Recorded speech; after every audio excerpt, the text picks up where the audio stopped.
टूटी चप्पल वाली वकील, उसका नाम था नंदिनी। 26 साल की। कोर्ट के बाहर हर सुबह वो एक बेंच पर बैठती, पैर में टूटी चप्पल, कंधे पर फटा बैग, हाथ में फाइलों का बंडल। लोग उसे टूटी चप्पल वाली वकील कहते। नए वकील हंसते। अरे नंदिनी, इतनी बड़ी केस लेती हो, एक नई चप्पल नहीं खरीद सकती?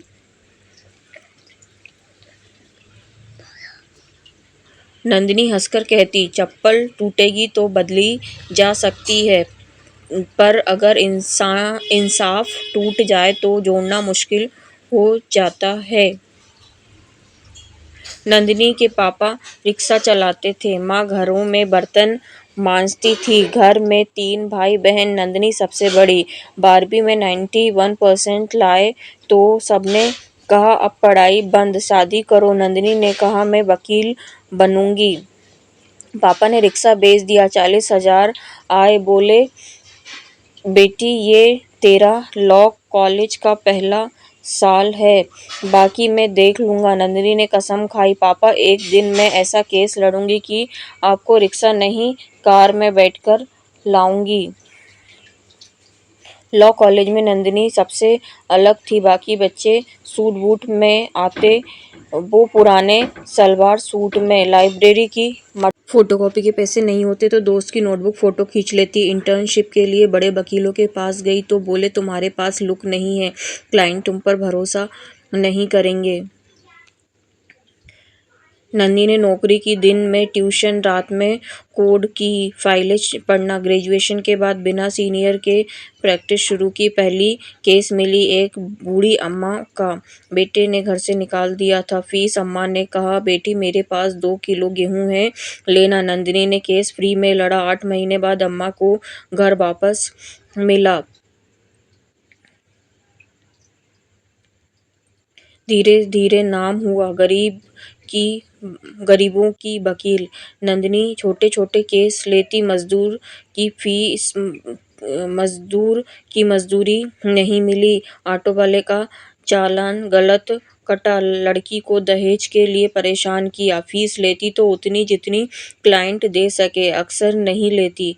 समस्या पैसे की थी। कोर्ट जाने आने के लिए ऑटो नहीं ले पाती तो 4 किलोमीटर पैदल चलती। चप्पल टूटती तो मोची से सिलवा लेती।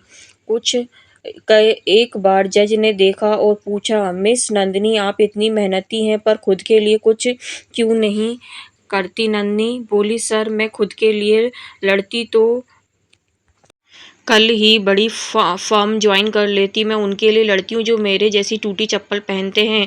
टर्निंग पॉइंट 2 साल पहले आया। एक 14 साल की लड़की रिया स्कूल से गायब हो गई। पुलिस ने केस बंद कर दिया, भाग गई होगी। रिया के पिता एक चौकीदार नंदिनी के पास आए, जेब में 200 रुपए थे।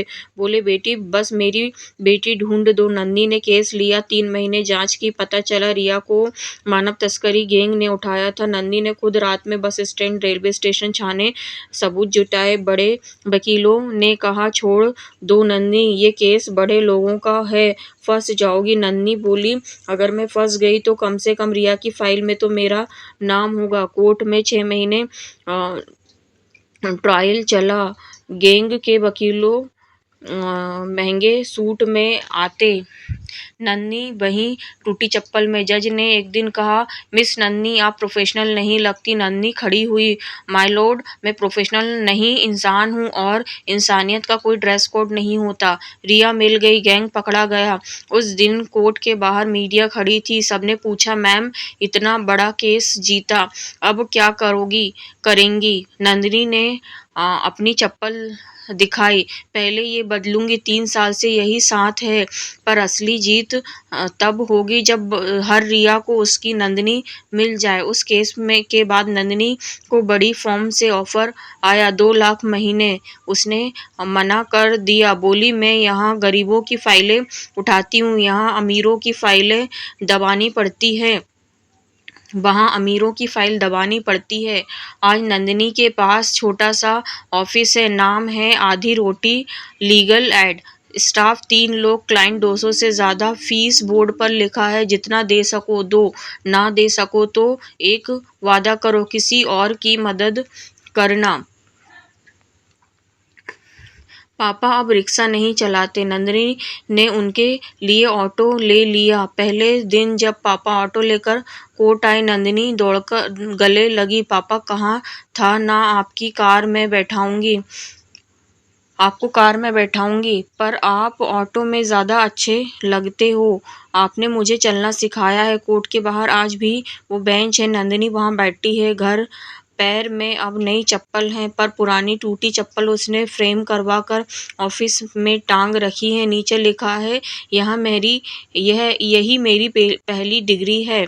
नए जूनियर वकील पूछते हैं, मैम इतना नाम हो गया, अब भी आप खुद केस लेती हैं? नंदिनी हंसती है, नाम से पेट नहीं भरता बेटा। जब एक माँ कहती है बेटी तुमसे ही उम्मीद है, तो लगता है मेरा लॉ का एग्ज़ाम फिर से शुरू हो गया है, क्योंकि कुछ वकील फाइलें जीतते हैं और कुछ वकील भरोसा जीतते हैं। और नंदिनी कहती है, अगर दो में से चुनना हो तो मैं भरोसा चुनूंगी। फाइलें तो वकील बदल सकते हैं, भरोसा नहीं।